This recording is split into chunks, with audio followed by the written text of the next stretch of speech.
Hi, Judy. You're a little bit early. 5:23.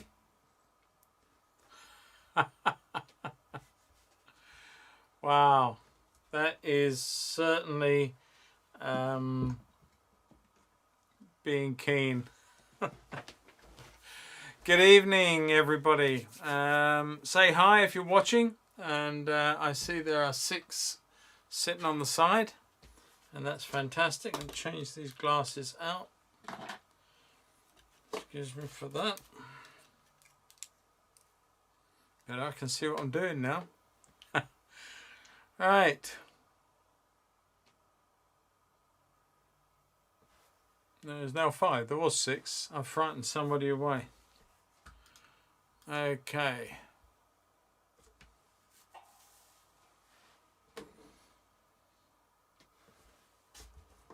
Derek, good evening to you, sir.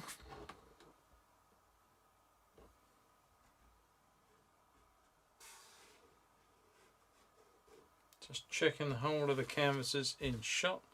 A quick glug.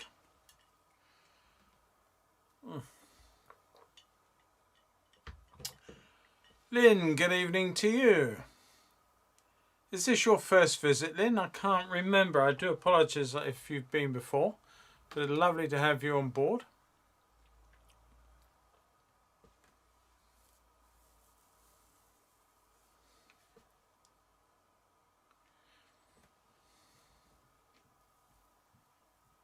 And give it a few more minutes for a few more to catch up and come in. Glennis, good evening to you. Hi, Wendy.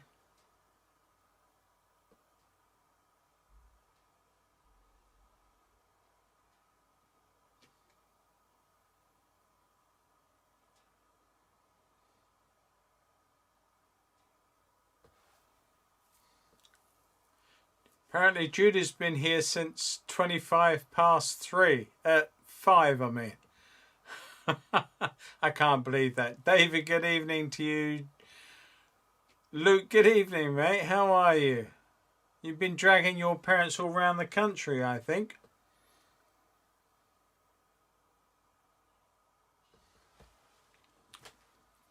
All right. Well, we're starting to build an audience. That's all fantastic. Now, I've been trying to get this darn thing level all evening, and it's not quite there, but I need it level for me, or else I'll end up doing wonky horizon, so you'll have to bear with me on that one. Keith, good evening, mate. I didn't see you pop in then. Oh, great. Well, I hope you enjoy the evening, Lynn. I hope I do not disappoint. Where are we? Yes, you better believe it. I didn't want to miss a minute. Sue, good evening to you, Sue. Glad to have you here this evening. So we're getting up to some nice number, and perhaps I ought to think about getting started. It's just on 7. So, yeah, we will see how we go. Some of our Americans coming in, I hope.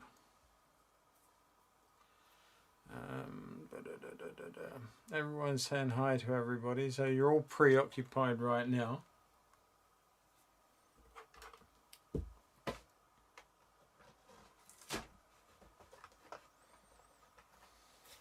Steve, good evening to you, sir. I assume you all have, those of you who are patrons, have all seen my little post explaining my faux pas on Friday, which caused our tech issues. I do hope that that was it, because I'm not doing any of that tonight, so I'm hoping we don't have a repeat of Friday tonight. That would be awful. But if we do, I apologise to each and every one of you in advance. But let's hope it doesn't happen that way. Okay, now the picture I've got, or I chose for tonight, is one that you can't actually get to see anymore. And the reason that is that because the boats are in a situation on Hythe Beach that has been absolutely wrecked by awful building behind them. So this was taken a few years ago by me, and just prior to, in fact you can see all the building security fencing, such as it was, just those panels in concrete blocks that were restricting movement across that land as they were getting ready to excavate and start the building. Well, now that building is pretty much all done, and indeed it is actually going on further and further back towards those hills in the background, back towards the Royal Military Canal, and it will link up certain other roads on the Hythe Road and Fort Road and one thing another.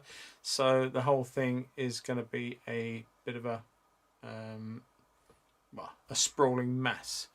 Now don't tell me what have I done now. So there we are. Ben, good evening to you, sir. Nice to have you on board this evening. So what I decided to do was that I wanted to do a picture of these two boats. Now I've got other photographs of this, and I know that the difficulty when people photograph a subject in strong sunlight, you have two options. Well, you have three. Jim, good evening. All the best to you, sir. Hope you're well. Hope you're staying safe in all our troubles. So yes, the situation with the photography is such that when you expose a camera, especially depending on if you've got center weighted or spot metering on your camera, you will either expose for the sky, in which case you'll make all your objects very black, very dark, very silhouetted, or you can expose for the ground, as this one is, where you get all your subject matter to see, but of course your sky and that wonderful sunset is just blown to pieces. You can't see it anymore.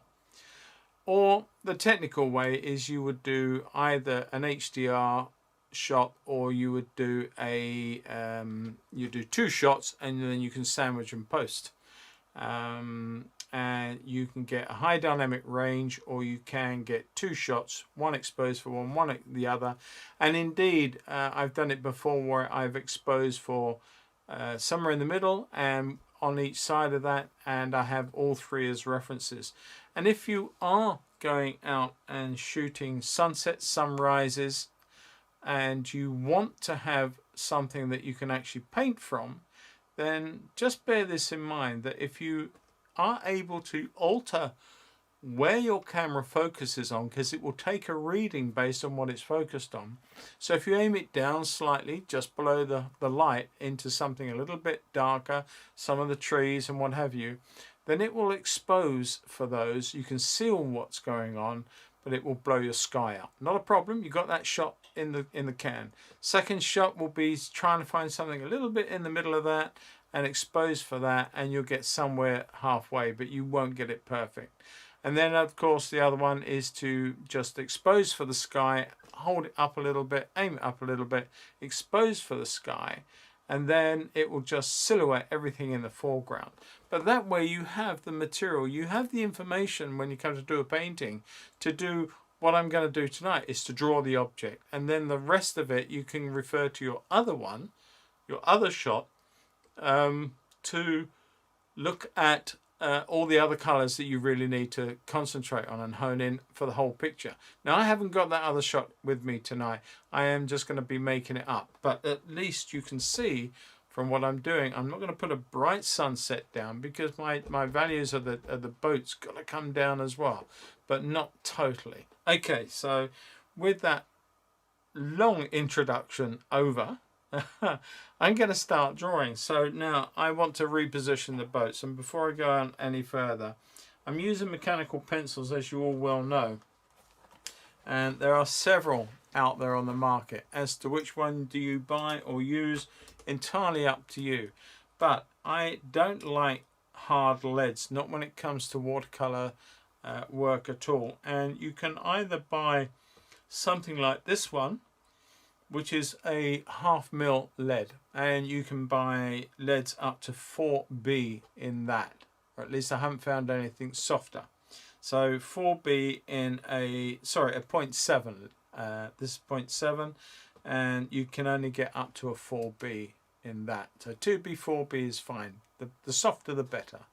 This one is a 0.5, a little more fragile, a little short, thinner, not quite half, but it's sort of creeping back down in diameter. But that you can get a 4B, sorry, a 6B. Have I got that right? I'm telling you loads of lies. I do apologise. Let me start that little bit again. This is a 0.7mm, and you cannot buy 4B leads for it. You can buy 2B. That's the truth. You cannot buy a 4B lead for this little baby. But this one is smaller, thinner, and less diameter, of course. 0.5, half a mil. And you can go out and buy 4B leads for that. So those are the two that I have been using predominantly. A lot more also when I'm outside and doing stuff are these two. Now these are 2mm leads, and one is 4B and this one is 6B. So you can get much softer leads for these, and that's what I'm going to draw with tonight. I'm going to draw with a 6B and just show you how soft it is, because it can actually lose when it comes to the watercolor, which is a real good thing. All right, let's crack on, and we are going to look at just placing in a bit of the beach. Now you can see how dark this is as a representation, and it really does work very, very well. I want to push the boat up into the sky a bit, and I want to have them closer together. They are a little bit as though they've had a big row, and I don't like that. So I'm going to put the back of one boat around about here, and so I'm going to set it up just above the horizon line, because it is up on its ramps and it is high on where I'm looking up at it. So at the front of that boat, let's start it say about there for a minute, and we can come back into that. The second boat I'm going to put about here, and because they're both facing this way, I want to give them a little bit more room in the front of the picture.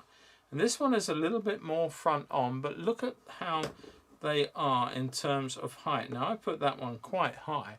I'm looking at the picture, and indeed it is higher than this one. Maybe not as high as I've given it, but let's just see where we go with that. So I'm going to put a fairly quick, I hope, sketch in place, and put the bottom of the draft of there, and the rear onto that. That's the stern done, I hope. Let's look to the front and give myself somewhere like so.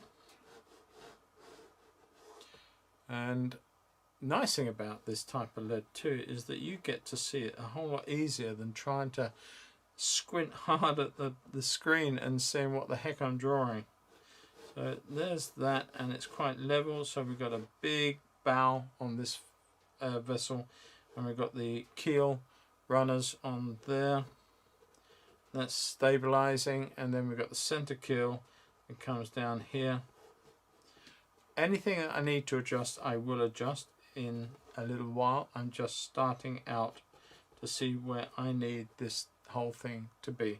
There are running boards on here. These are pulled up by tractor or by all sorts of, either a tractor or a winch, and they are then brought up on certain boards. I think that needs a bit more of a belly in it before we come down with that, so that can go in there. And nicely that these shapes are quite dark anyway at this point, so that will work in my favor. A little bit across the top there, and we can come round, and we're going to come to the wheelhouse, and let's put that way up in there. Now I could have put a lot more height into this as the photo suggests. I didn't want to do that. I didn't want the spars and those things to be way up into the sky at that point. I wanted to have a little bit more for the sky to appear in here.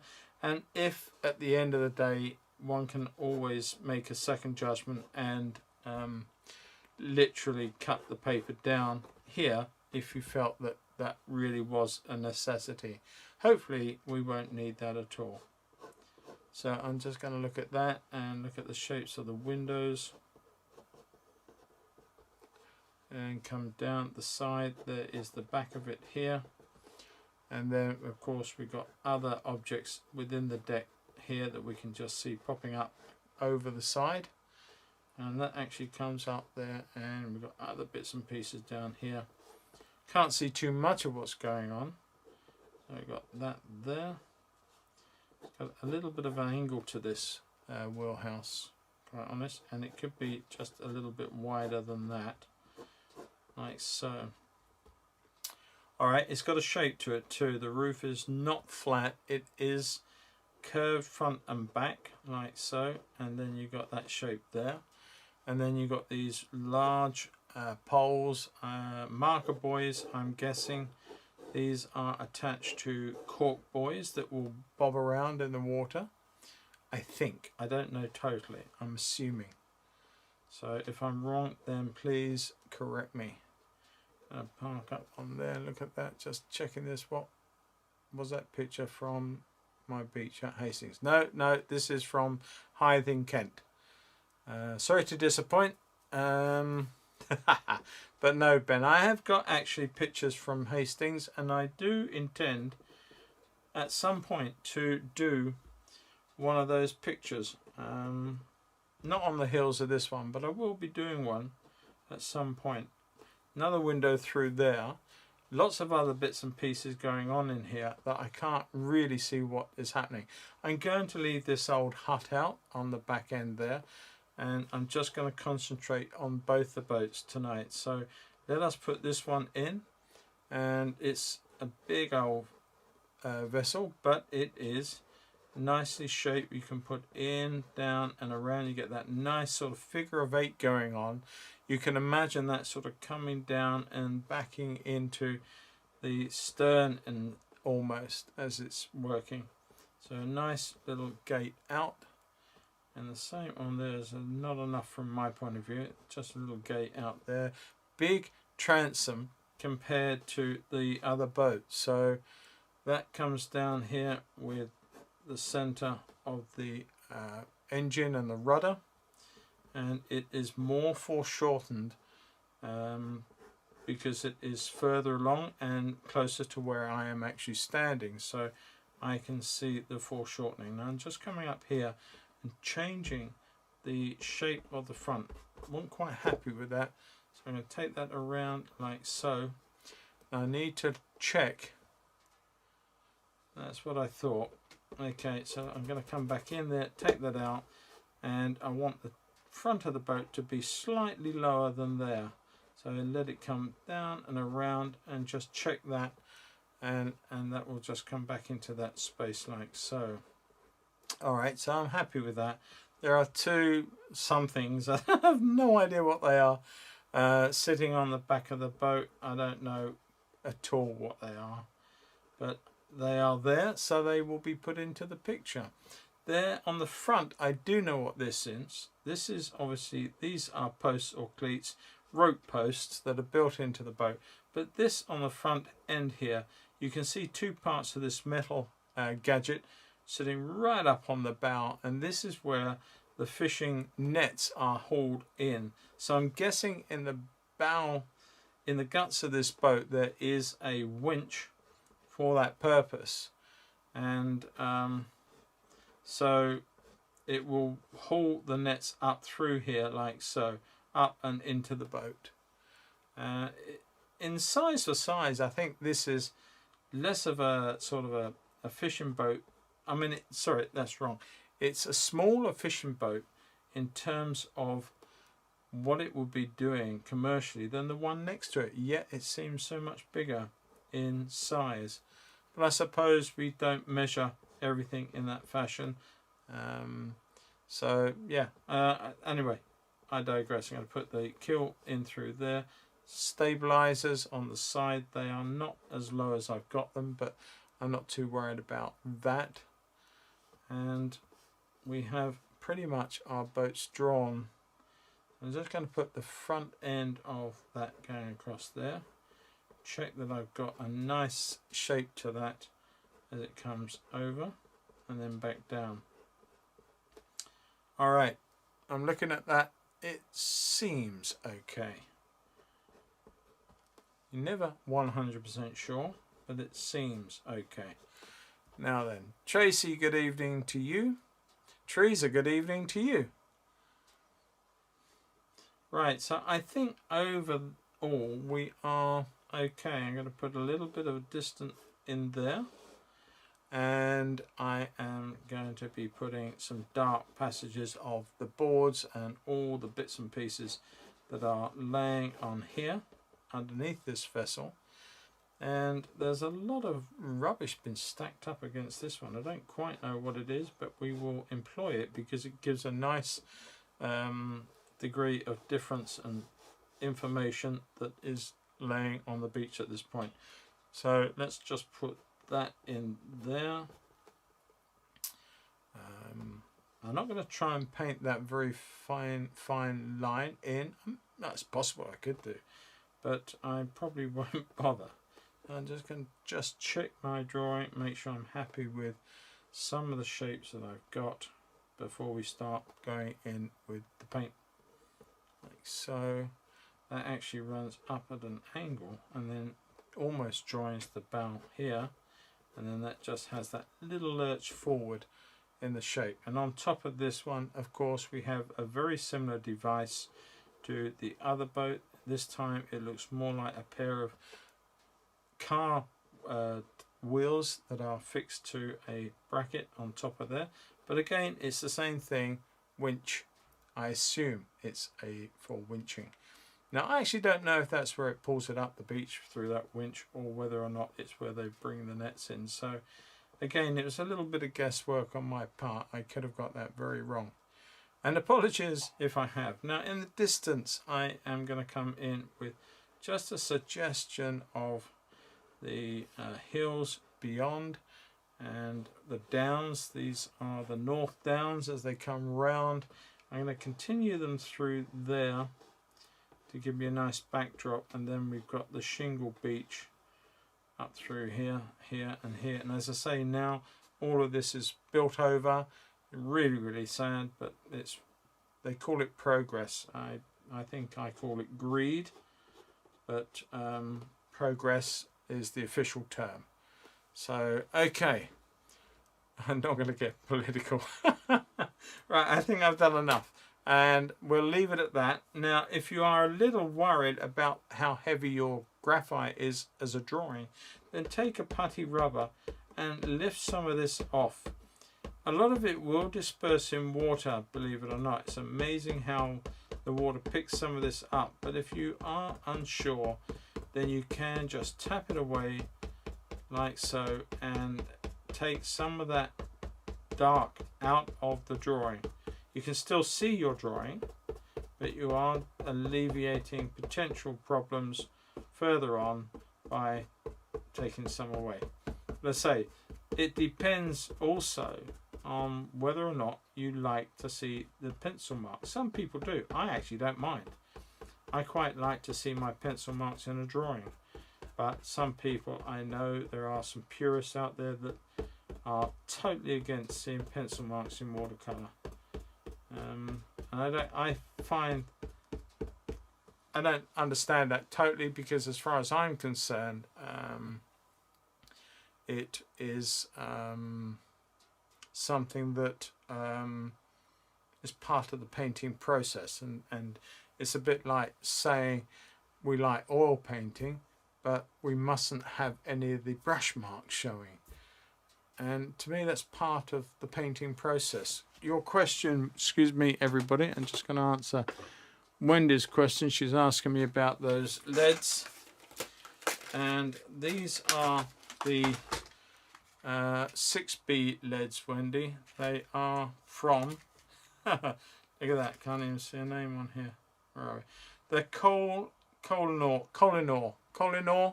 make 2mm 6B leads. Kohinoor.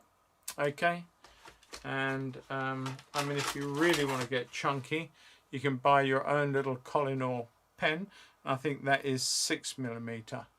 If you really want a 6B 6mm, have some fun with that little beastie. But it's fantastic because you can hold it in certain ways for drawing, and you can actually extend that lead a little further down, and you can really get some fun going on with that. So, but I left that one alone. Paul, good evening to you. Thank you for joining us. I hope you get something from the session, and I hope to see you again in future sessions, as I do Lynn as well. All the rest of them they know me, so they know what to expect. All right, okay, I'm going to come in with a wash. Now, I do need to clean my palette out. It is rather grungy from recent watercolors. You may notice, those who regularly come on, that behind me there, if I point to it there, is a large easel set up with a board on. That is one of my watercolor plein air kits that I've been modifying and building a new, much larger top to take half imperial pieces when I'm out in the field. And so I've been setting that up in here and making sure it functions, and doing a bit of painting on that just to see how it works in terms of the operational characteristics of the board. Big board, as you can imagine, and it's to see how it sits on a plate and on top of a regular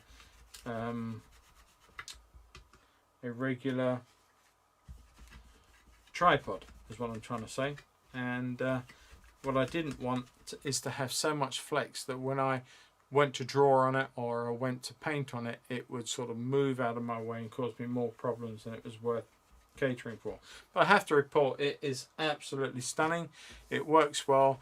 I've got it set up here with a paper on it because I do plan on doing a painting tomorrow using a bigger piece, which is, as I say, it's the regular imperial size of good watercolor paper is 22 inches by 30, and this is half that. This is 15 by 22, and of course this is quarter imperial, which is 11 by 15. So that's how it's done, and you can get these things cut in such sizes. Clean palette, let's get going. You can't see all the color mixes because I can't show you everything on here and all the color mixes too, so I do apologize for those of you who are new to the channel or new to me and seeing what I do. For my sky, I'm going to put in a pale wash, and I'm going to come in with a little bit of warm Indian yellow. Going to make a nice amount up because I don't want to have to recharge this if I can help it. Very hard sometimes not to, especially doing big paintings on big bits of paper. I'm going to mix in some lemon yellow next to that. Very faint, not too strong. Less pigment, more water. And then I am going to come in with other colours through here. But let's just firstly put on a nice wash. I'm at an angle. This painting is at a slight angle to the ground. Let's get rid of that. So that's why I like this angle for a wash. I like it a stronger angle, but you wouldn't actually see what I was painting. Okay, let's put this in. Let's crack on. A little bit of lemon through to it as well. Just work it all in. Work it down, and around where that sun is going to be, I want to lessen the impact. I'm going to lift some away and put a lot more water in. Oh, I do hate it when I get hairs in the works. Come on, there you go.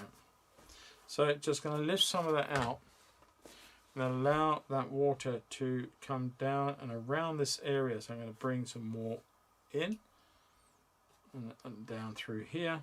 It doesn't matter if it comes down through the boat, but if you can help it not going through the boat, it will help keep your blues bluer. I understand sometimes you're doing a big wash, it's not so easy to keep your colour from going in places that ordinarily you wouldn't want it to. So I'm going to mix up some more. Important to keep this bead very, very wet, very, very fluid. If you let it dry out, your wash is a done deal. I'm going to take some all the way down through now. A little bit of debris, I don't know where that's come from. Doesn't matter as long as it's too much, because it will of course rub off once it's dry. So don't worry too much. I'm just popping a little of extra colour in the top just to give that a bit of strength. If I go quiet, it's because I'm concentrating. Alright, now I'm going to stay out of this boat if I can help it, and bring the wash around this vessel. And bring it down through here, and around the side.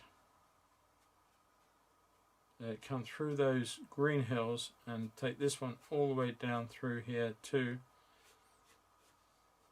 like so. Now I want to soften, but I want to put some yellows into this wheelhouse. I'm not too worried about the what happens here, because I am going to come in with a much darker value, so it really doesn't matter. I'm softening the edges now. I'm going to allow some more water into there just to bleed through and take some of this light down and away and let it just settle down. Take it into here, but try and avoid the boat on the side, because it is that cool blue that I will be looking for. Okay, now I do hope that this is going to work. Taking any excesses off from around here, take it right the way down through, and you can bring it down between the boats and onto the shore. Now I'm going to come in with a slightly smaller round. This is a synthetic round from Rosemary, and I'm going to place into that a little bit of cadmium red, or not cadmium red, a little bit of vermilion in my case. I do have cad red on here, but I normally use vermilion. Going to mix a mix of vermilion, transparent orange or translucent orange, and a little bit of raw sienna. Just going to put that into this shoreline on these stones while we've got a nice wet surface to do so, like so. I'm going to carry on with this wash and bring it all the way down into these stones, and I'm going to bring a little bit of cobalt violet into that now, very quickly. Bring that into this lovely shore, these stones. I don't ever try and paint stones, certainly not in the context of individual stones. I am simply trying to give a sense of them, like so. I'm not worried also about leaving some areas that are a little bit on the white side. If you leave white paper, that's fine too. Okay, I'm going to leave it at that. I need to take out a little here, which is building in that little well. Don't worry about leaving a little white line. There is enough colour coming in behind it to take that out. I'm going to lift that from there. Okay, now I'm looking at this very hard edge, and I'm just going to soften it. This is the beautiful thing about good paper, is you can work it for a good long time before it causes any problems at all. Soften that, let that go round, and there we are. So we've got a lovely glow to our light, I hope. He says, I lift a little bit out in the windows there. Now these don't look very bright right now, but once you start putting other objects of dark around it, then of course that's really going to change that look. So I've really got to wait. I may have to put the hairdryer on shortly, but let's just see where we are. I'm going to put some of that colour through here and create a bank. Some more violet cobalt coming in.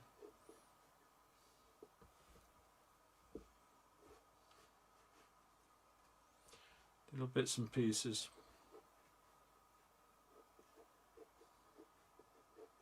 Now you can change how these colours spread by determining as exactly when you want to start putting colours in. You can wait for them to dry quite a bit before you do this, or you can put them in, as I have done, a little sooner, where their spread will be a little less controlled, a little bit more unpredictable. But if you're careful, you can get away with an awful lot. Take that right the way up into there, and just short of that top, so I don't want to lose any of that.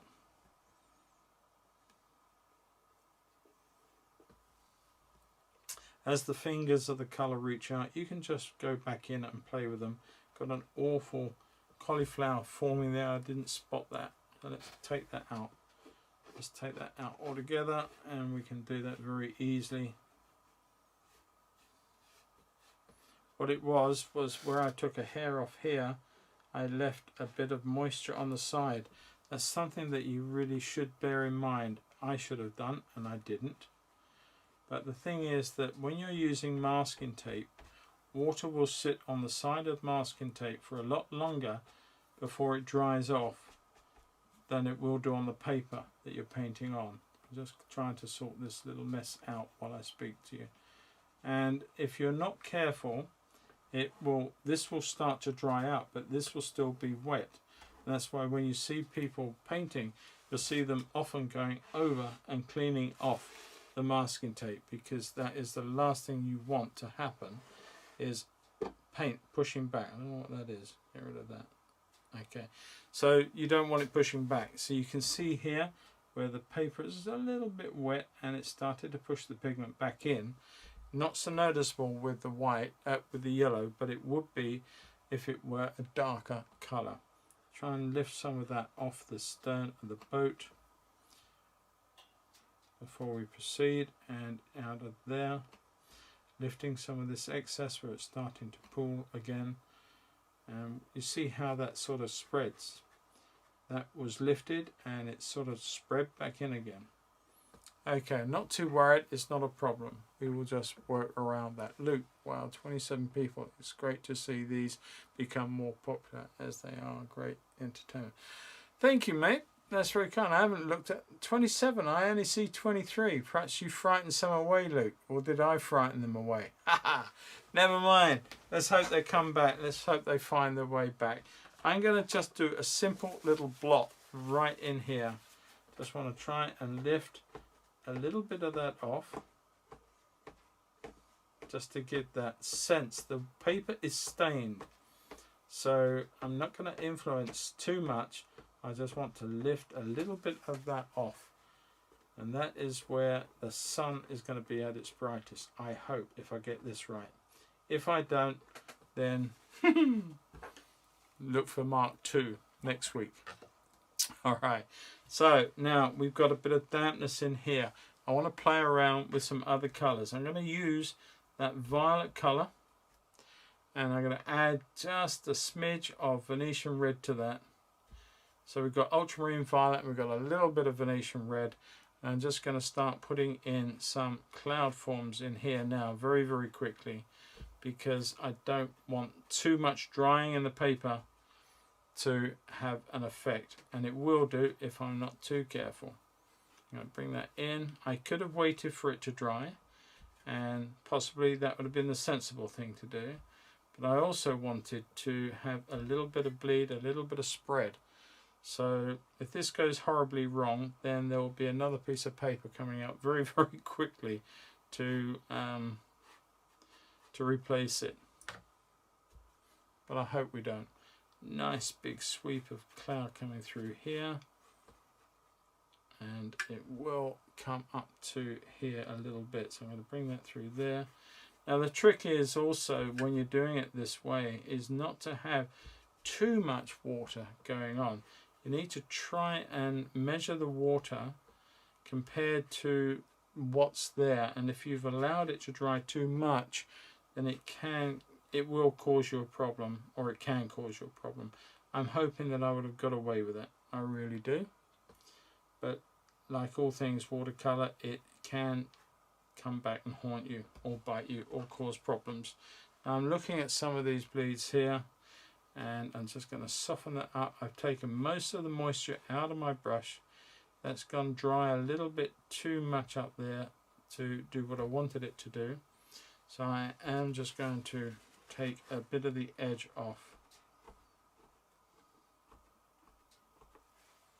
Just take that off, just play in there, just soften some of that.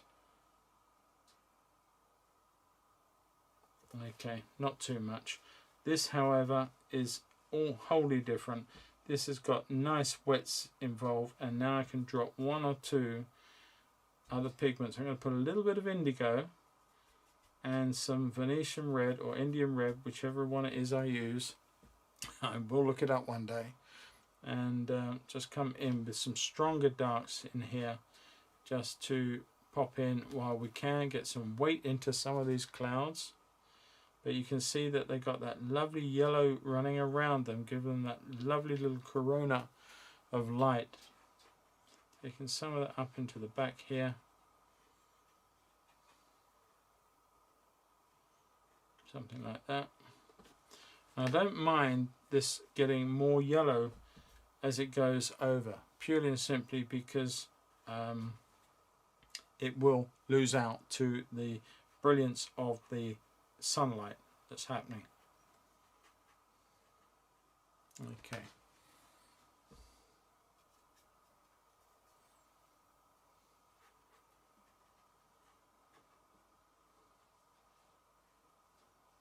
Just checking around, some horrible bits going on down here, but we can play around with those as well. I'm just trying to look at what's going on here. I'm going to move some of that, just lose and lessen some of these marks.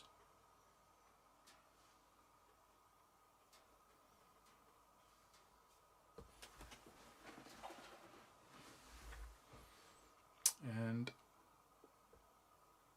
waiting for some of this to dry up, but I'm going to come in with some oranges in a moment, I think, and I want to come in around this wheelhouse like so, and then tap off. In fact, what I will do is I'm going to come in with a strong orange on the whole of the wheelhouse. I think that's the good thing. Take that all the way down and all the way down in there, so we get an orange influence on the wheelhouse further into the painting, like so. Let that settle down. Now there is an aura, but I'm not sure if I like the height of that aura, so part of me thinks I really want to come in and put some more colours into this whole background and wash it through. I think I'm going to. Now this could be the worst mistake of the evening, people, but I am going to go for it. We shall see if it was a good or a bad idea.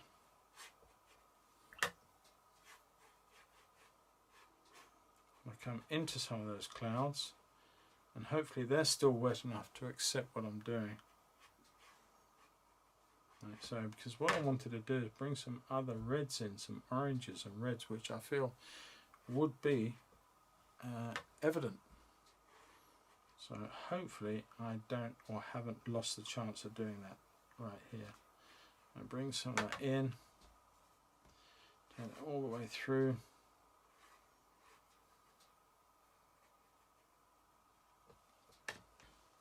Keep my brush working, keep my colours crisp and clean, and then I can soften with some yellows into that either side, and hopefully now I can get this corona of the sun, or the brilliance of this light, in here.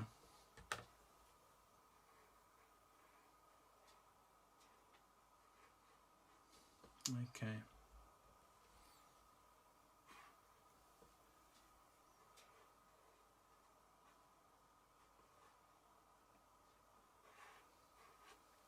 Fell into my own trap of not enough information in the photograph, if I'm honest with you. Take that down. And fell into that trap, and I should have read a little bit more into it before I made such decisions. But hopefully we have recovered. We've got enough going on in here. We can put a nice band of orange and red through this section through here. Nice glow to the end of the day, right the way through there into the clouds, taking it down to the horizon line under here. Okay, serious business eating. Hope so too.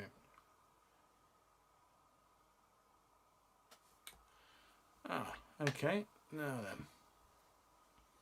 Right, anyway, where were we? So I'm just going to let this settle down now.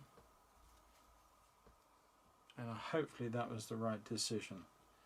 Very hard to make changes halfway through, but I think we've got a little bit happening here, a little more. I don't know where all these darn hairs are coming up from.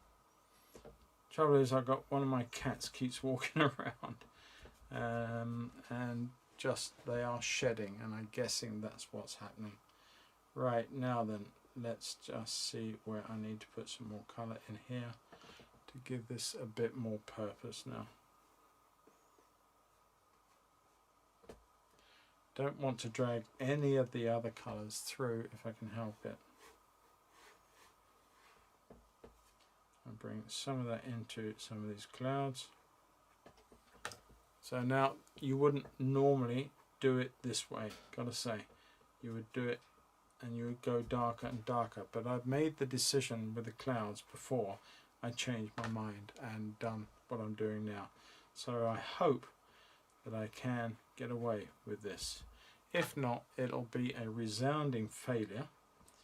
And for my new guest this evening, not a great advert to come back and see some more. But they don't all happen like this if it does go wrong. I'm just hedging my bets a little bit in advance and giving fair warning that that this could well be the case with this picture. But hopefully once it's dry, I might well wait and let it dry up and then layer it out and do something else with it. There are options, it's not dead yet.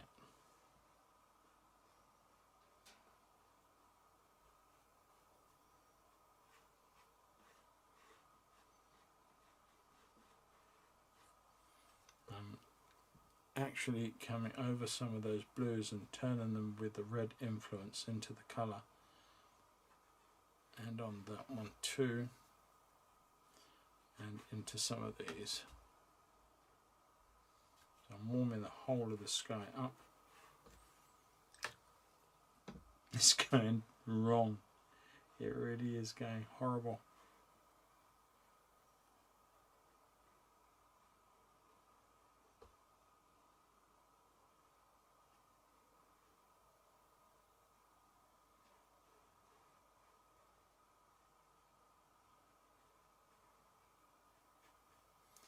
Okay, I'm going to let that dry and dry naturally while I work on other parts, including the boat. In fact, no, I won't do that. I will just put the hairdryer on.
Well, you have heard of the phrase where the ashes and the phoenix rises. Let's just hope that we are in that category, because at the moment it's okay, but I just feel that had I got this part done first, I could have done more with the clouds on this side, and it's not as perfect as I'd have wanted it to be, if I'm totally honest with you.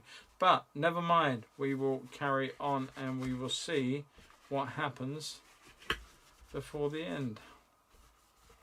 Just cleaning out one of these trays, clean out both of them. And let's come in with some lovely blues. Now the blue on the side of the vessel is quite a brightish blue, but it is not a yellowish, I don't know, it's more like a cobalt blue, to be quite honest. So I'm going to come in with an initial layer of cobalt, but there are grey areas too. The transom or area on the back here is this blue, and we're going to put that in, but I want to cool it down. It's in shade, so let's come back in. Let's put a little bit of the reds into that, just to take it down to a dirty violet colour. And don't forget, these shades will all sort of pale down as they will dry. So let's just put that in like so. Then there is a grey. I'm going to leave that for the time being, because I want to come back into that. There's like several colour bandings on this boat. I'm going to leave the area here for the grey to come back in. Let's put the side in through here. There is quite a greyish look to the top, which we can put in as well. Let's put that in. Take this down and it will get dark as it goes down here. We can put that in. And then of course we've got a grey front. So I'm going to come in now and I'm going to put a little bit of alizarin into that, which is giving me a purple but more on the red side. A little bit of green into that, cobalt turquoise, and let's see where that goes in the grey stakes. Could be better. Put a little bit of raw sienna into that mix too. So now we're corrupting our colours and we are getting a little bit more yellowish and therefore greyish, and I'm going to reduce how much pigment goes in so we get a much paler look. And now we've got our grey forming, and I should really wait, time is against, but I should really wait for that to touch the blue to be dry before I did that, but I'm going to go for it and throw caution to the wind and just crack on. But watercolour, to get right, is a patient game. Go too fast and you'll lose the plot, and you'll lose the whole thing. Let's come around here, and I'm going to leave a little bit of light, if I can get away with it, on the top of these boards as it comes round, as it's catching the sun. A bit of light coming up to the top there on there. And we've got the side of the boat. Now we will add things to it, but we do have the side of the boat. And while I'm at it, I'm going to come in with a bit of indigo in the center here, a bit of transparent orange, my favorite two mixes. And I could come in with a bit more indigo to one side of it first. And let's just put in this wheelhouse. I'm going to use a slightly smaller brush for that purpose. Coming down in a scale of 1 to the next size down. Touch a little blue. And let us just put this wheelhouse in. Looking for my windows.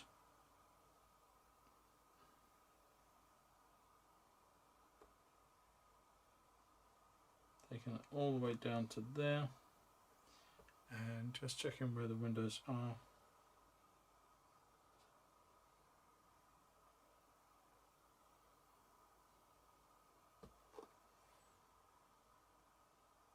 Okay.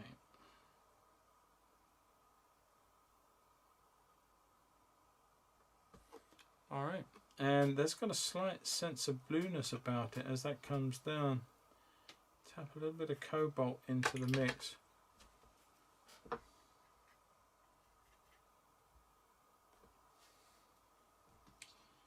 And just bring that into the side panel as that comes down. Where there's a lot more shade, it's just giving way to a bit of its normal colour and being not so silhouetted. So I want to leave a little bit of light on the edge of that line there, so we get a natural bit of highlight without having to use any paint extra later on to do it. And I'm going to use the same colour mix into the front end of the bow through here. A little bit of light on the top just to allow that, giving that reflection as well, like so, and up through there. Okay, I'm going to leave it like that for a minute. We've lost a few people. Right, let's just come back in and let's start looking at the darks underneath this vessel. I put in quite a warm dark. It's quite dirty, but there is some blues in there too. I'm coming back with some cobalt into that as well, certainly into this part here. And underneath that board there, up into there. And we've got a little bit of dark coming off of the front. Bit of placement on there, a little bit of shape round there. And then the other side of this board going up towards to meet it there. And we've got underneath here, like so, lots of dark, lots of areas that we don't quite know what's going on in there.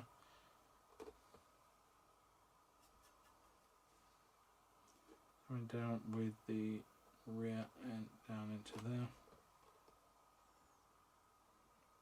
A little rudder on the back. A bit of warmth into that.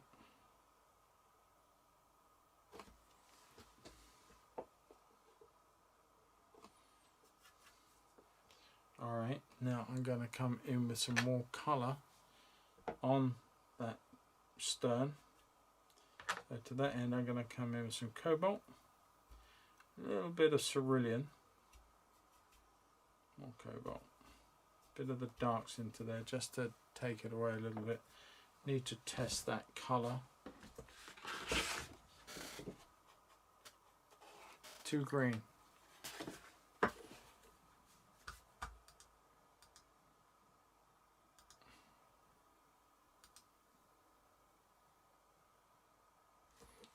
Okay, I'm going to put some ultramarine into the top end of that. Just take it back to a dirty blue colour in there and around, and I want to try leave that little light area which is suggesting that little line around the side, or the trim I suppose it would be.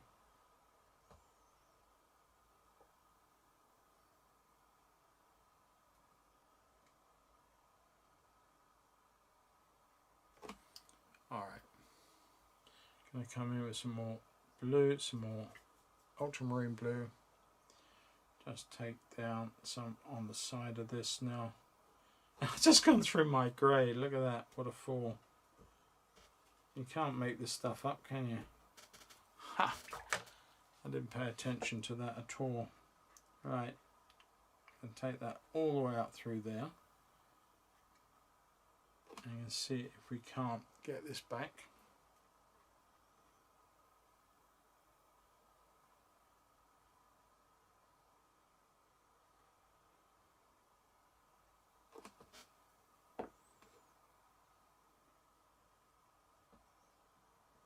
Right, let's come in with a dirtier blackish colour now, or grungy colour. There's a lot of rust on the side of this, so I think we can make up my mistake a little bit that way.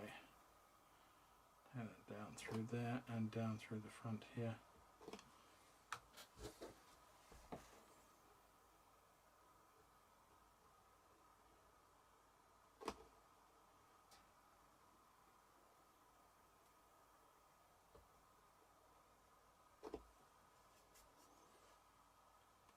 There's a big lost area of that thing. There's a lot of sort of grunge up the side of the vessel here. More darks to go in later on, I think, but we've got the start of it. and put another layer of darks in later. But let's look at one or two of these things that are on the side in a minute, and some of the bits of deck information up here in a moment too. I want to put that in these metal wheel things that are up on the top.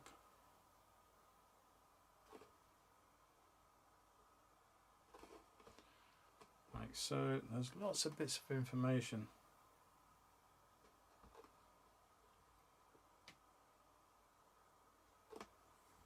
Okay, I'm going to come in with more darks on the top end of this.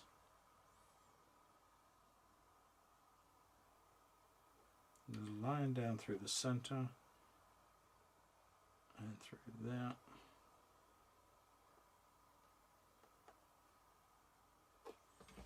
All right.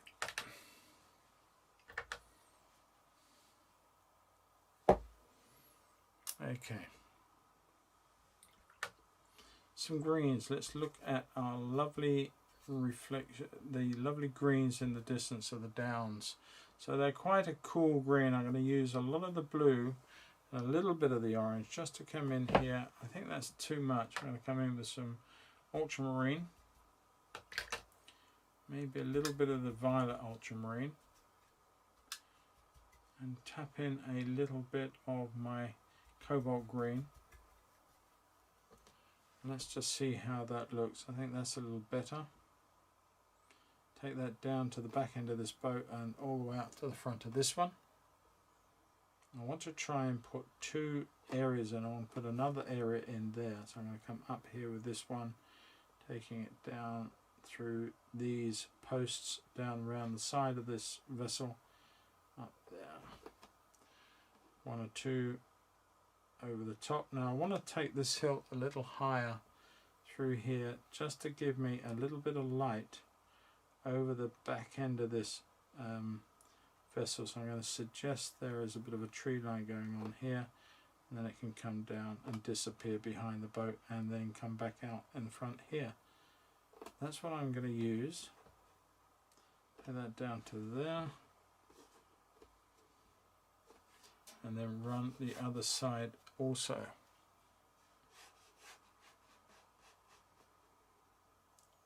Like that. Now I think also on this one that there's a lot more cobalt blue showing as the hills are going away, so I'm going to put in definite. Now this is where going through the area with the colour of yellow to start with really has punished the painting in a sense, because it doesn't allow you, it will have an effect on your blues and everything else. So I tried to reserve that as the vessel, and indeed this one I've not got it all entirely on my own way on this one, but you get the idea that it will have an influence. So hopefully that will do what I want it to do, but it's not as blue as I would have liked, in all honesty. Just going to come along and just mess some of this up.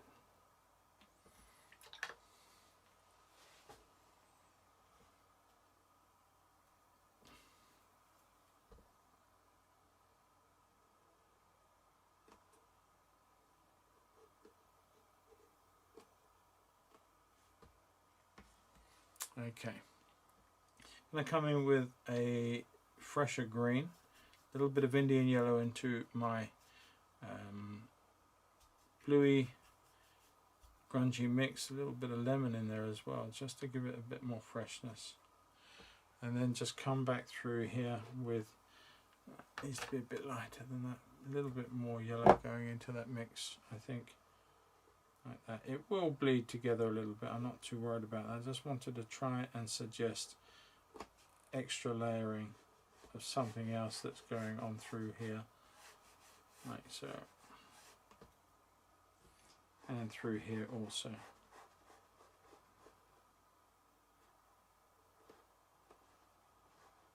Okay, now we're going to come in with a dark base to that and let that come down underneath this boat here and let it isolate that as it's up in the air. The same through here. and on this one also. Checking where that comes. There. Okay, that's fine. So I'm just going to lift a little section of that off there. Give me a bit more light source on that back end, which I can come back in with a little bit of indigo, should I wish to, right in here. Just shape that up. I can come back in and do any of these little tweaks later on. I want to put in a little bit of cerulean blue and a bit of cobalt together. Quite a weak mix, and I want to push this in this vessel. So I'm going to have to work a little harder because obviously we've got these lovely bleeds of other colours that I hadn't anticipated. Just top there, down through there.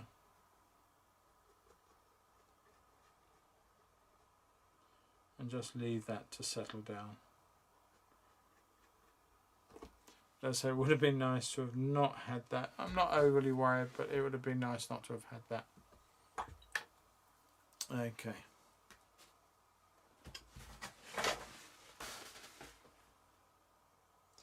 Let me see. Let me start bringing some other values in as well. Let us look at some of this foreshore, and I want to get back into doing some of that with some other reds, some dirty colours, and also let's clean the green out. We don't need that anymore.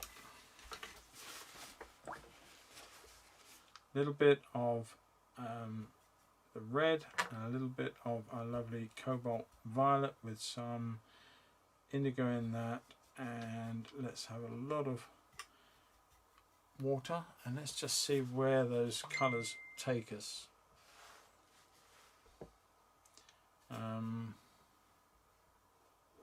So let's come in. We want this beach to be a lot darker than it shows at the moment because we've got a lot of moody light to come in.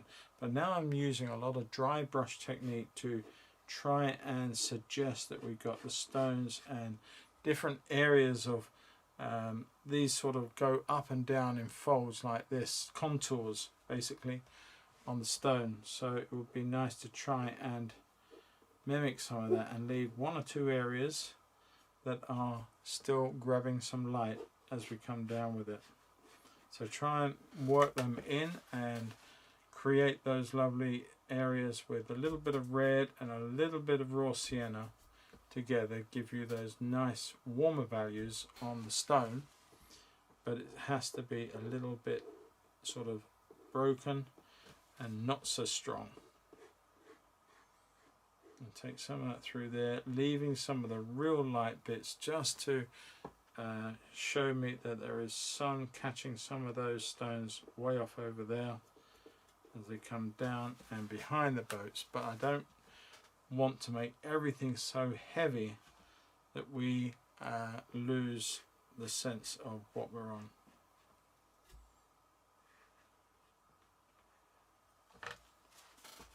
Pick up a little bit and just drag it through one or two of these areas, broken edges, skipping over and leaving paint on the top of the hills as it were, and missing out all the little holes that are created, the little pits as it were in the mould made paper.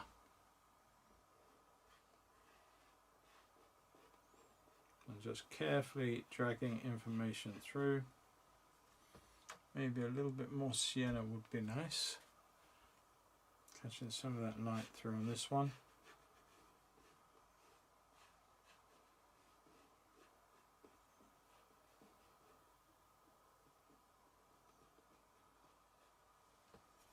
And I'm not making stones. That has to be said. Not making stones. We're just literally using the brush, dry brush techniques through here and to create the lights and the darks that we seek. And I bring a little bit into here that got a little bit messed up on that initial wash. Not a problem with it because we will make it work for us. But there's going to be little hints of that lovely warm colour in the raw sienna that is going to punch its way through some of those marks. soften them up, and then you're going to have to let them dry before you come back over those, but at least they're going to warm up some of the cooler areas that we've got. Just suggest some darker warm lights in some of this area.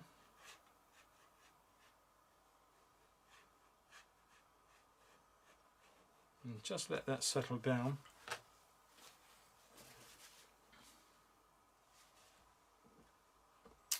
And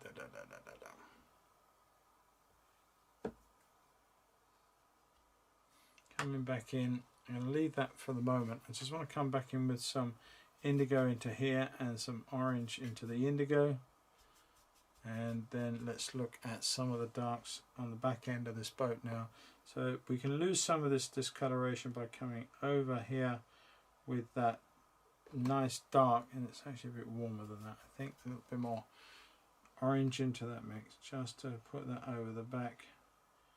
That's the framework to there, and we got this area down the back end of the boat. We put that in, and there's a post which I haven't actually done yet, so let's get that in, and one on this side too.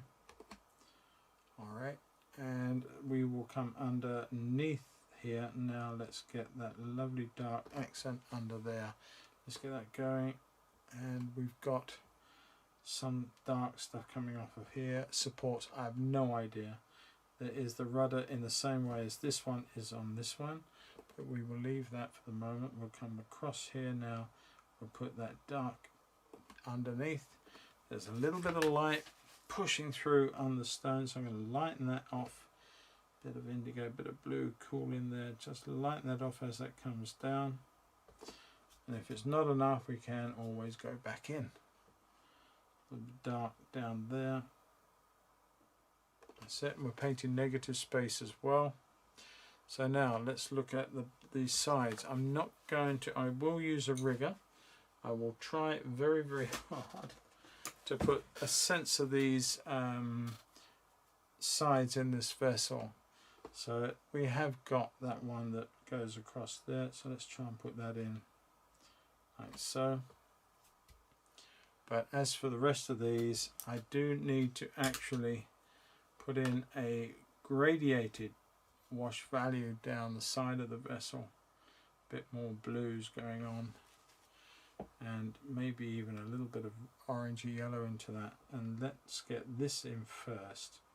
Let's put that in, and then we want to take that up to nothing very, very quickly,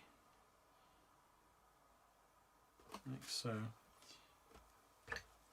Clean water, damp brush, just lose some of that out, and then let that dry. And we will go back in, I hope, and get some of that information in the boat before we finish. But in the meantime, I can come in and put one or two other bits of detail and information in here that is apparent.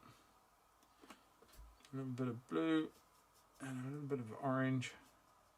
Real dark. I love these real darks that you can make in this fashion. Just down through there like so. And then we can put in a little bit under there because that is off the ground. Like so.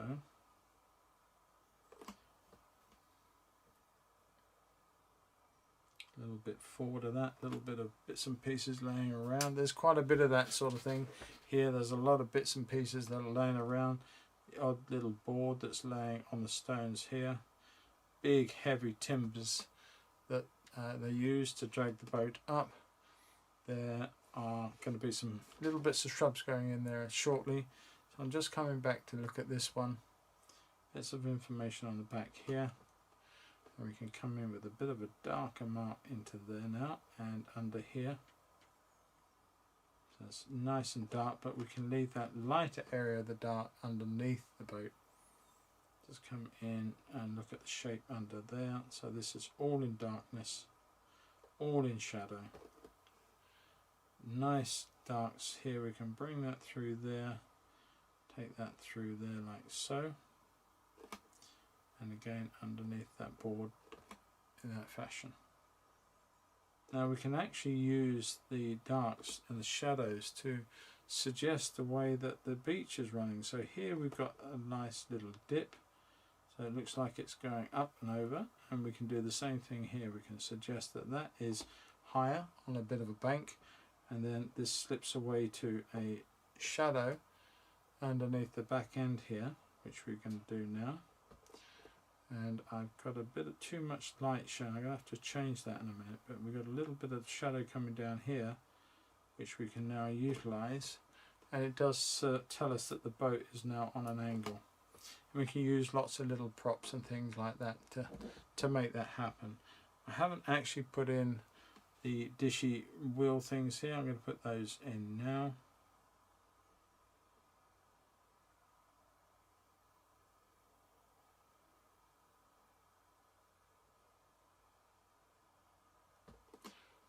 And there are some dark posts right on top. Now I need to put that shape in there, which is the continuation of the edging to this vessel to there, and then there's a dark area under there, and that comes down in.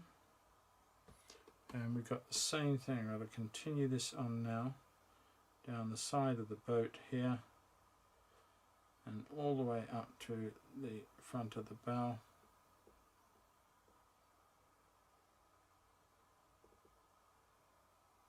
Okay, there is another one which is coming down and around. Could have done that a little better than I did. Let's try and straighten some of that up.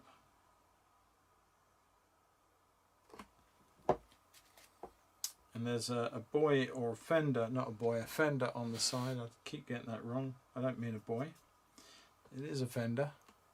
So now that should be dry enough just to suggest some of these planks. I'm not going to count them, and please don't count them, but they are suggesting of the makeup, the clinker built makeup moulding of this GRP boat.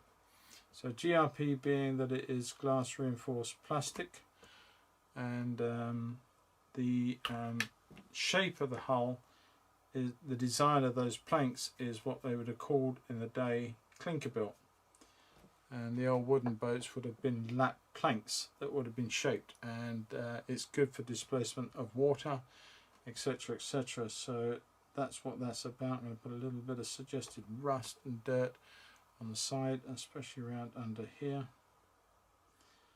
going down into that darkness.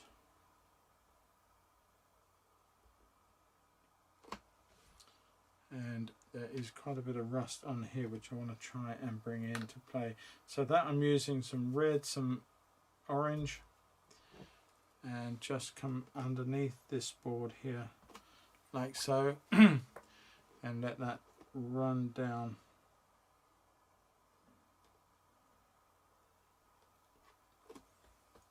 It also gives a nice warm accent to that colour anyway.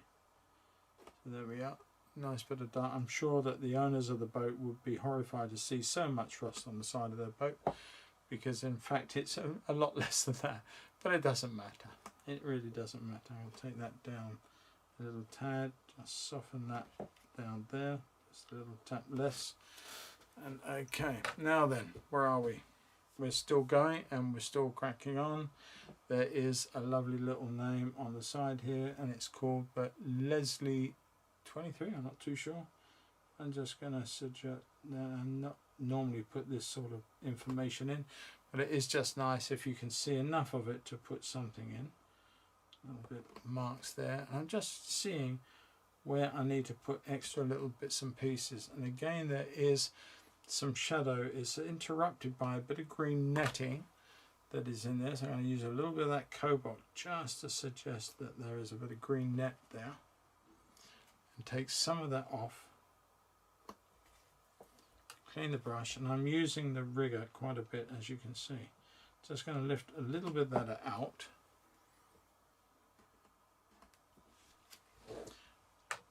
And come this way with, now I'm using a slightly different picture to you guys at the moment, only because I couldn't see certain information before, but I can now. So some of this is going to be a little different to what you're seeing, but not too much, I hope. Just a little bit. I'm going to bring some of this information here that's coming back into that area, and we've got these nice posts up on the top here, one there, and one we can see here, but I've got my boat slightly turned, and I think we're okay with that.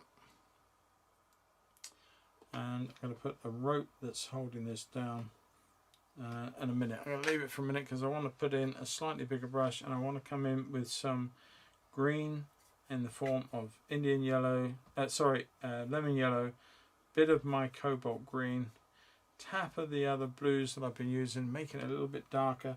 Just want to put some suggested shrubbery trees in the middle distance here that is just giving me some information on this boat. Run it into the side there. Just soften into some of the edges so they get a bleed out with the colour from the one underneath, and just one or two extra marks just to give this a little extra bit of background information. Very suggestive, and probably, if honest, not there, and certainly if it is or was there, it's certainly not now, for reasons we've already discussed or I've already said. So I'm just going to come across there now and make that happen there, and do a little bit over on this side, and again keeping away from too much on the edge of the boat. Just some old rubbishy foliage, and a little bit dark coming down through there as well would help.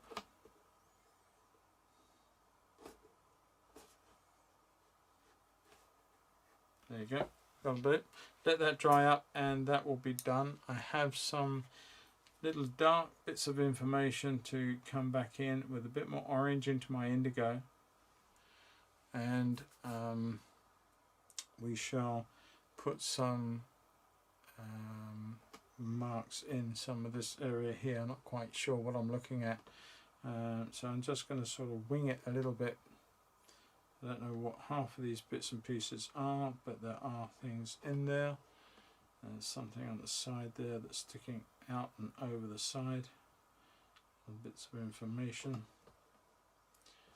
I don't know what the heck half of these things are. Now I have got to put these in. I'm going to be a little bit careful here what I'm doing.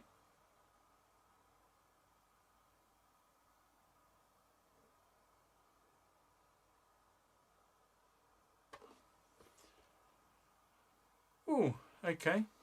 And one of those I think is actually meant to be a mast, so I'm going to put that in a little thicker.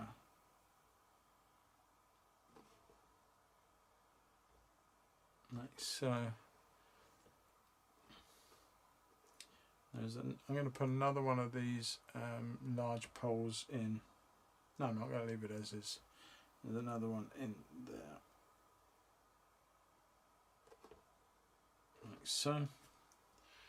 And now you can't see these, I can, because I've got, as I say, a slightly different picture, but there are the little cork floats laying in here on these. I'm going to put those in there like so, let them dry. I'm not going to try and change too much of what you're seeing going on there, but it's just suggestive. And then there is a whole load of other stuff going on in here into this deck area. Darks that little box of whatever it was that was in there before. Put that in. And we've got the edge to that nice shape there. Hopefully that will be enough to seal that and be done with it.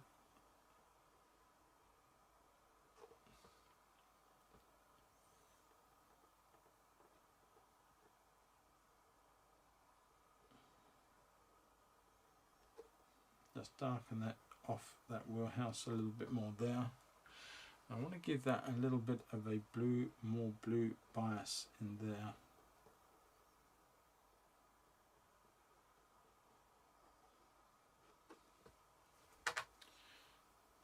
And it's actually orange on top. I just remembered that this on here is absolutely coloured orange, this top. So it won't be a bright orange, not in this light, but there is that little underlying glow of orange that is in the roof colour. And the tops of these poles are sort of got little flags on. I'm just going to suggest them. And they're rather tatty and torn, I remember. Okay. Now, dare I put the mask on? I don't know if I know. This may not work too well. There's bits of information on this mask, and there are a couple of wireless aerials up through the top there. There are ropes that come down like so, and there is one through to there, comes down and around. I don't do rigging as such on boats and vessels. I try and avoid it like the plague, to be honest with you, but because we've got this nice sunset, it would be just nice to try and include that. I'm going to put in now a rope that comes down through here to tether that down, and they have chains that come out. Now, I'm not seeing it in the picture, but I assure you there will be a chain that comes down and along the beach, disappears and come over the top like so. And there will be one for this one too. It comes down. You've got to make sure it follows pretty much the contour of this one. And they go out to the sea, and I'm not quite sure how it works, but they do work. I can assure you of that.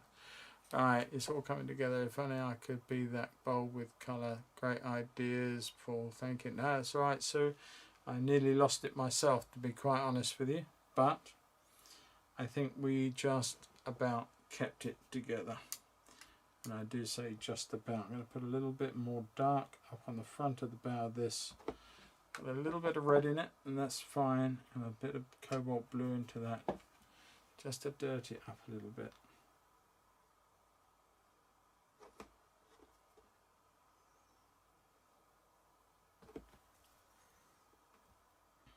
And now it's going to be a case of I's and T's, but I do need a glove, people.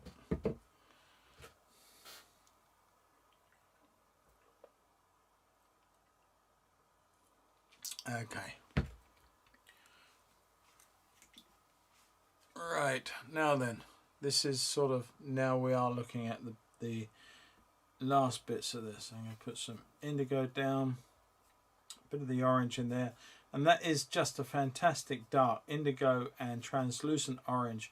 Great combination for darks, because you can make them really warm or cool as you really feel the need to do. So now in my other picture there were some poles, and I think that's what they are.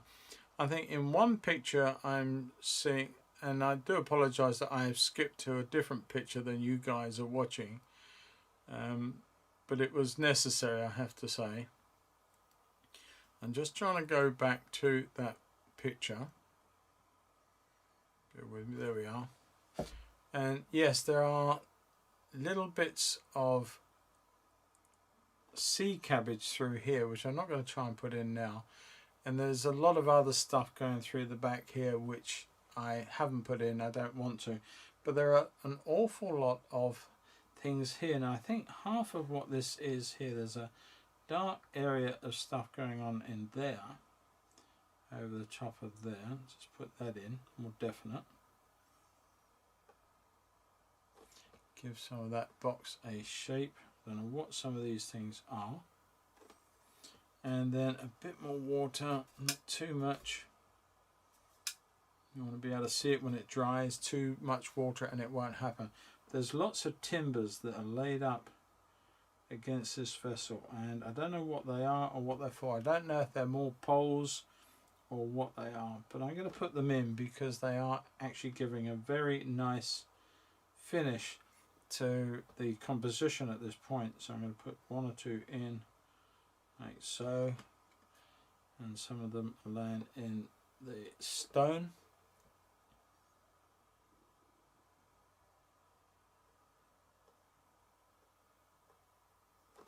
Okay, I don't see any propping up above the vessel, so I'm going to leave it at that, I think.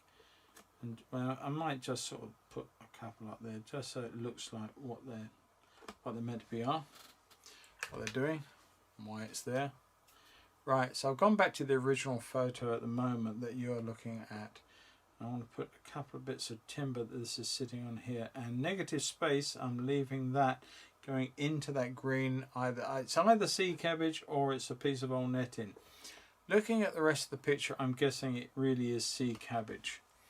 Has a beautiful white flower in season, and it's pretty plant. I'm going to suggest 1 or 2 bits of it going up along. Just some almost neat cobalt turquoise. Maybe tap a little lemon into it, not much, doesn't want too much. Okay, and I'm going to tap some of that off. It's a little bit too much. That works. Alright, now I can come underneath that if I want to with any darks just to reinforce it later. But that's what I've done there, as I'm just putting in a little bit of dark material up to and around.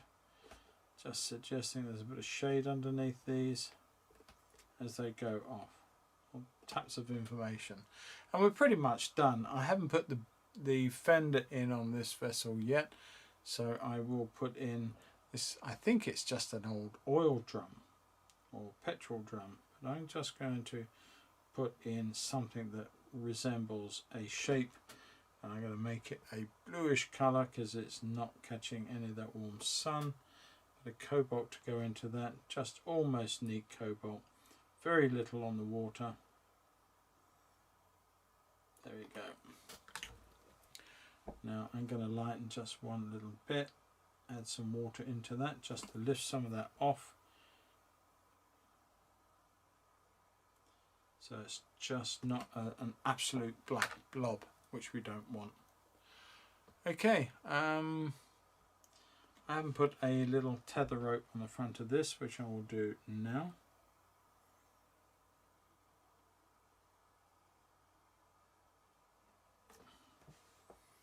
And we know it's there.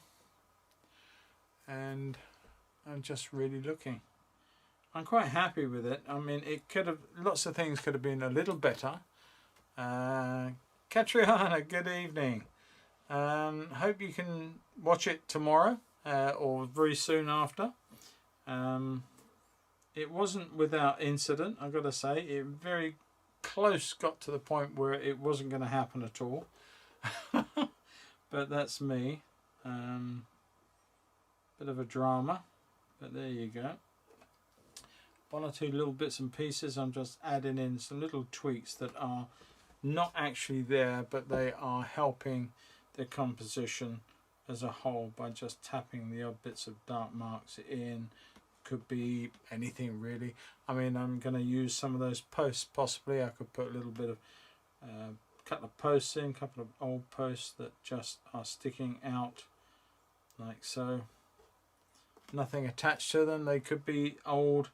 A lot of times these beaches had bits of old ironwork, not from boats, believe it or not, but and it's more often seen down at Dungeness where they use old rail, especially in the sort of 50s and 60s, when some of the rail would have come up from the runs down on the Hastings lines and from Dungeness at the time, because Dungeness, believe it or not, was once upon a time going to be the port or the place of the cross-channel tunnel or ferry routes, and it wasn't until they discovered how much the stone shifts there that they decided to move that idea. But the idea was that they put rail down from Ashford to Dungeness. It went through Greatstone or Lydd-on-Sea and all the way into New Romney, and it would have gone all the way through to Dymchurch and on to Hythe and hooked up with the Sandlin branch line at one point, and that would have gone all the way through to Folkestone. It never happened for a lot of reasons, and the rail that went down Great Stone eventually got turned into a situation where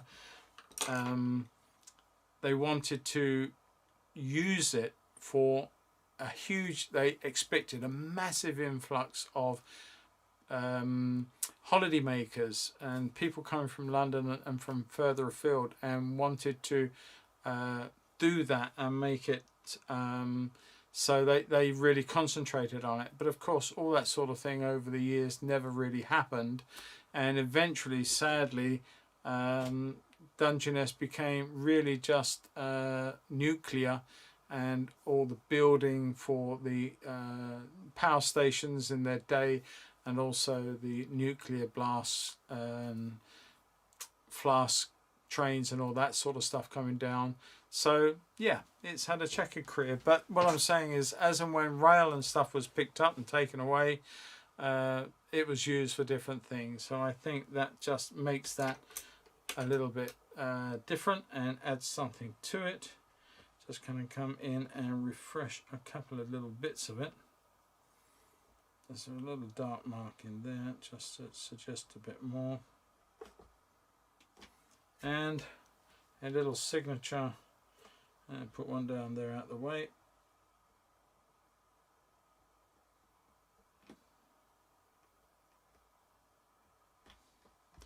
Well, there we go, people. And under 2 hours, look at that. Wow, that is for me a bit of a feat, but it could have been better, I'll admit to that.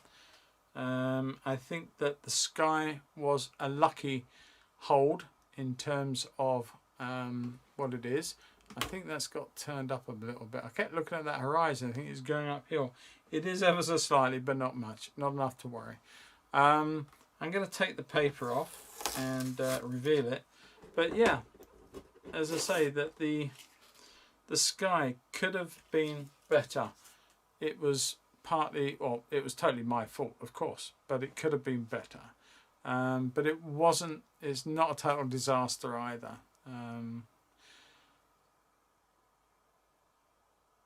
Yeah, well, the nature reserve duty came very much later. Long after things like the rail had, I mean, the RSPB had the reserve up there for many years, but the rail had long gone. And you can still walk there and see some of the high contours where the old station halts and that were at Greatstone and one thing or another. So yeah, there we go. Well, I hope you've got something from it, and I hope, I don't know if our new guests are still with us this evening. Lynn being one, and I forget the other person's name. I do, please forgive me for that. But if you are watching, I hope you enjoyed it, and I hope to see you again on another one. Maybe next time it won't be so dangerously close to not happening. This is the best bit, taking all the paper off. I love this part.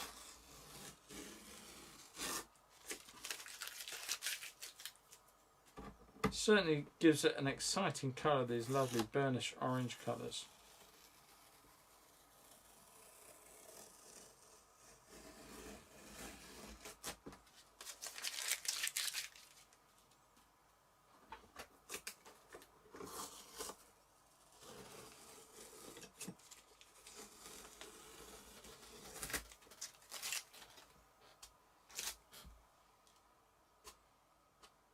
I was tempted to put a few birds flying off for the evening, but I resisted it.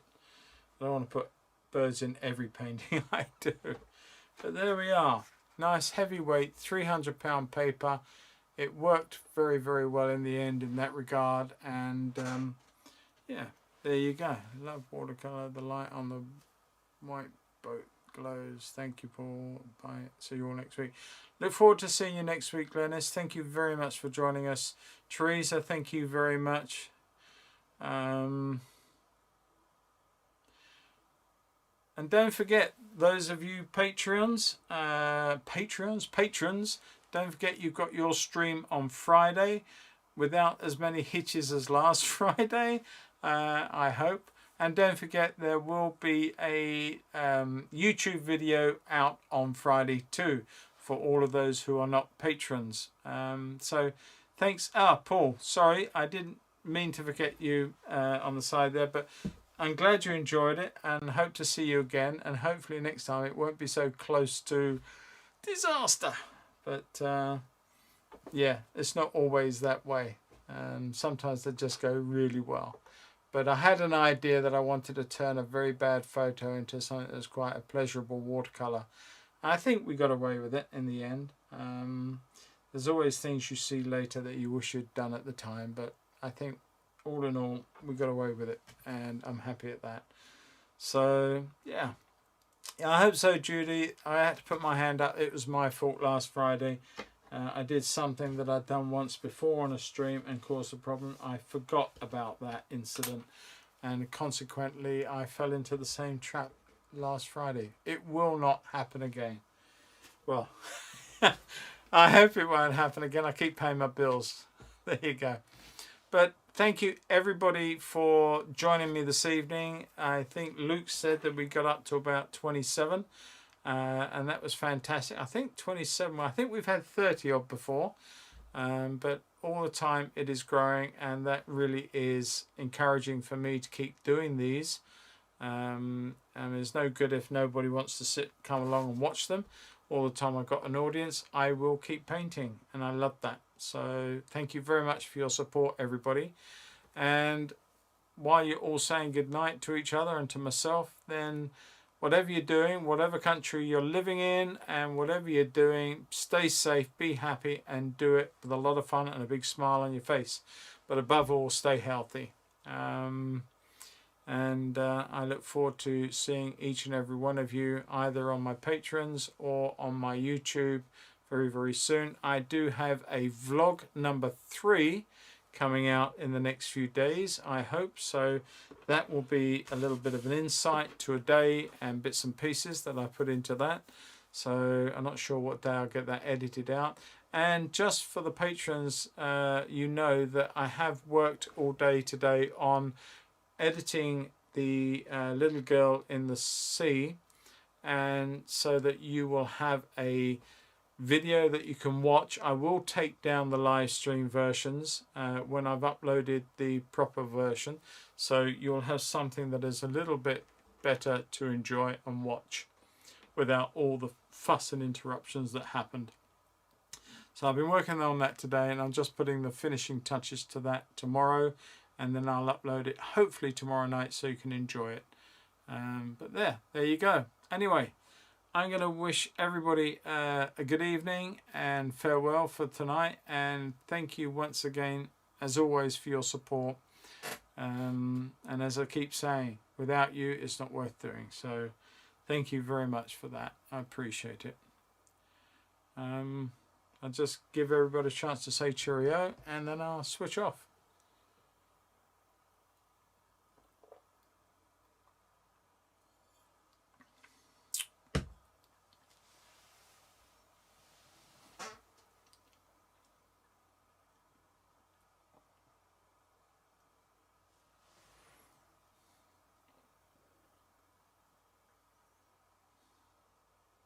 Cheers, Steve. I'm glad this one, being your second one, went without a hitch, mate. Look forward to seeing you on Friday. I don't know what I'm going to do yet. Oh, by the way, everybody, if you're still watching, before you all disappear, if you've got thoughts that you would like to see on a Monday night stream, or indeed patrons on a Friday night stream, put them in the comments section underneath this video. I'm always happy to look at that and see what ideas come up. I should have said it before when everyone was watching. But for those of you who are listening to this now, then just add in any comments that you want with ideas. Oils, watercolours, coloured pencil, whatever it is, whatever subject. We'll have a look at that and we'll go from there. All right. Don't start asking me to do portraits in a 2-hour session. That's not so easy. If we're going to do one of those one day, it's going to have to be over a couple of weeks. All right, guys. All the best to you all. Take care. Bye-bye for now. Bye-bye.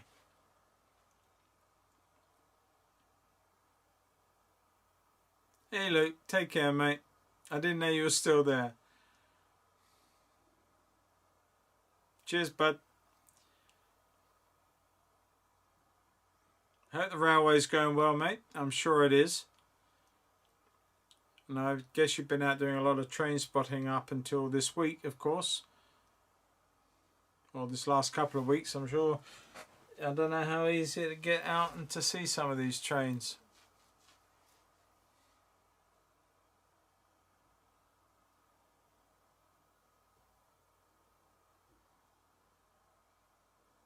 Right, okay guys, good night. I'm going to turn it off now.